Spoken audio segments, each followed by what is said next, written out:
அப்படின்னா எல்லாற்றத்திற்கும் முன்னோடி திராவிட முன்னேற்ற கழகம் மட்டும்தான். என்னைக்கு ஒரு தலைவர் களத்துல இறங்கி மக்கள் பிரச்சனையை சந்திக்கலையோ, மக்களோடு மக்களையா நில்லையோ, அந்த தலைவருக்கு தலைமை பண்பு இல்லைன்னு தாங்க அர்த்தம். இன்னைக்கு நினைச்சு பாருங்க, ஒவ்வொரு தொகுதியில இருக்கிற எம்எல்ஏ போய் கேளுங்களேன், அந்த மக்களுக்கு தெரியுமா? தெரியாது. அவங்க யாரும் களத்துல வேலை பார்க்கல. ஒரு தலைமை பண்பு, ஒரு தலைவன் என்பவன் களத்தில் வேலை பார்க்கணும். அப்பதான் கஷ்டம் தெரியும்.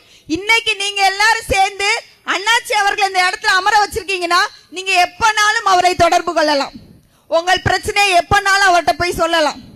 ஒரு தொலைபேசி மூலமாகவோ நேரிலேயோ அவரை சென்று பார்க்கலாம். இதுதான் நல்லாட்சி, இதுதான் மக்களுக்கான ஆட்சி. ஆனா இன்னைக்கு இருக்கிற அந்த கட்சி தலைவரை என்னங்க, நான் அந்த கட்சியில இருக்கும்போது அவரே ஒரு தடவை தான் பார்த்திருக்கேன். கிட்டத்தட்ட அவர் எங்களுக்கு 30 வருஷம் தெரியும். நான் பார்த்தது அவரை ஒரே ஒரு தடவை தான். நல்லா இருக்கும்ல தமிழ்நாடு? அதே பாருங்க, இரண்டாம் கட்ட தலைவர்கள் யாரையுமே பார்க்க முடியாது. அப்போ ஒரு இடத்துல ஒரு மக்களுக்கு பிரச்சனைனா யாருங்க போய் சந்திக்க முடியும்? இன்னைக்கு பல கோடி ரூபாய்களை கொடுத்து அந்த சீட்டை வாங்கியிருக்காங்க. கேட்டா சொல்றாங்க, நாங்க ஓட்டுக்கு காசு கொடுக்காம ஜெயிச்ச ஒரே கட்சி இந்த கட்சி தாங்க. ஏங்க, நீங்க சீட்டையே காசு கொடுத்துதான் வாங்கியிருக்கீங்க. அப்ப எப்படி நீங்க ஊழல் இல்லைன்னு சொல்லலாம்? நீங்க காசு சீட்டே பல கோடி ரூபாய் வாங்கி உட்கார்ந்து இருக்க அந்த எம்எல்ஏ நாளைக்கு மக்களுக்கான நல்லாட்சியை கொடுப்பாங்களா? என்னங்க, 10 ரூபாய் போட்டு தொழில ஆரம்பிச்சாலே அதுல எவ்வளவு லாபம் கிடைக்கும் தான் எல்லாரோட இது இருக்கும். அப்ப பல கோடி ரூபாய் போட்டு அவன் சீட்டை வாங்கினா அவன் எப்படி நல்லாட்சியை கொடுப்பான்? அந்த வேட்பாளரே உங்களுக்கு யாருன்னு தெரியாது. அந்த ஊர்ல அந்த தொகுதியில எந்த பிரச்சனை நடக்குன்னு உங்களுக்கு எப்படி தெரியும்? நீங்க தான் களத்துக்கே வரலையே. பல சிறைகளையும் பல போராட்டங்களையும் கண்ட ஒரே இயக்கம் திராவிட முன்னேற்ற கழகம் மட்டும்தான். என்னுடைய தமிழக மக்கள் போய்விடக் கூடாது என்பதற்காக அவர் இந்த வாய்ப்பை தமிழக வெற்றி கழகத்திற்கு இந்த வாய்ப்பை கொடுத்திருக்கிறார்.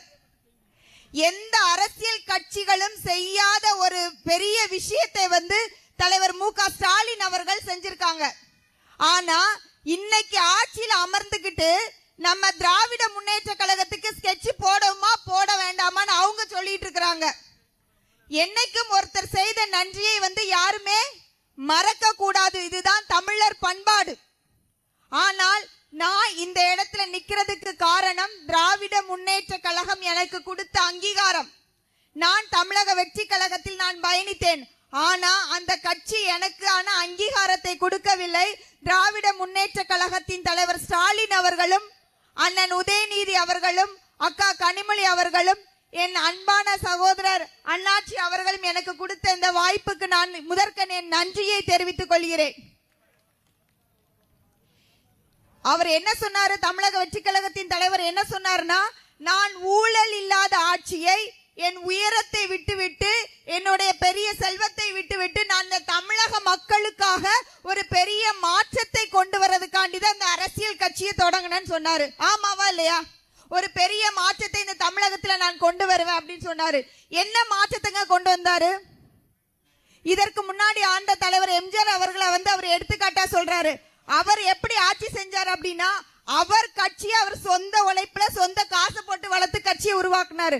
ஆனா அவர் எக்ஸாம்பிளா சொல்ற இவரோட பணத்துல இருந்து 1 ரூபாய் கூட செலவழிக்கல. அதுதான் உண்மை. அடிமட்ட தொண்டன் அவன் உழைத்த 1500 கொண்டுதாங்க இந்த கட்சியை வளர்க்கப்பட்டது.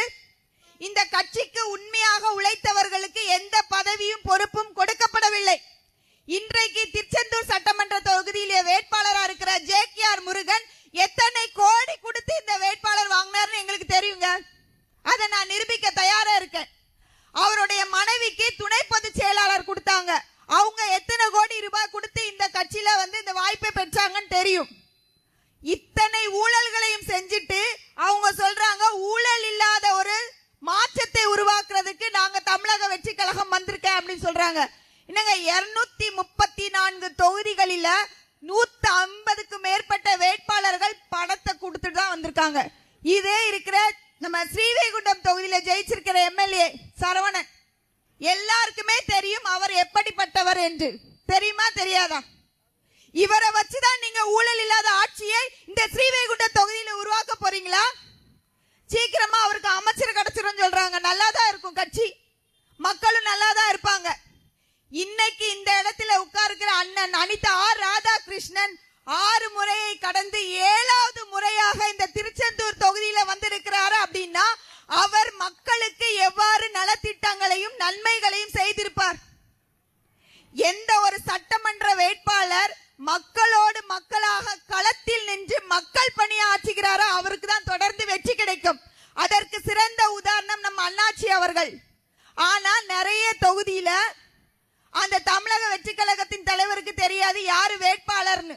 அதுதான் உண்மை. அந்த வேட்பாளரோட ஹிஸ்டரி தெரியாதுங்க. என்னங்க 234 தொகுதியில இருக்கிற வேட்பாளரே தெரியல அப்படின்னா 7.5 கோடி ஜனங்கள் நம்மளையாங்க தெரிய போகுது அவருக்கு. அவர் மாவட்டத்துல இத்தனை தொகுதி மாவட்ட செயலாளர்கள்லாம் போட்டாங்க.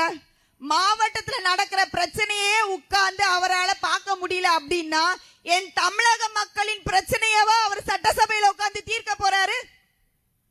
எத்தனை கோடி மக்கள்?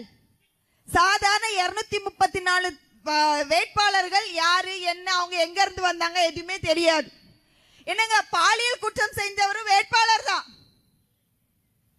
கஞ்சா விக்கிறவங்களும் வேட்பாளர் தான். ஆட்டோக்காரனை அவர் பெரிய பதவி கொண்டு வந்திருக்காரு, அவருக்கு எம்எல்ஏ கொடுத்திருக்காரு. அவரோட ஹிஸ்டரி எடுத்து பாருங்க அவர் எப்படி வந்தாரு அப்படின்னு. இதே ராஜ்மோகன் அவர் சொல்றாரு, எனக்கு அண்ணன் சொன்ன மாதிரி அடுத்த மாசம் எங்க அம்மாக்கு வாடகை கட்ட முடியல,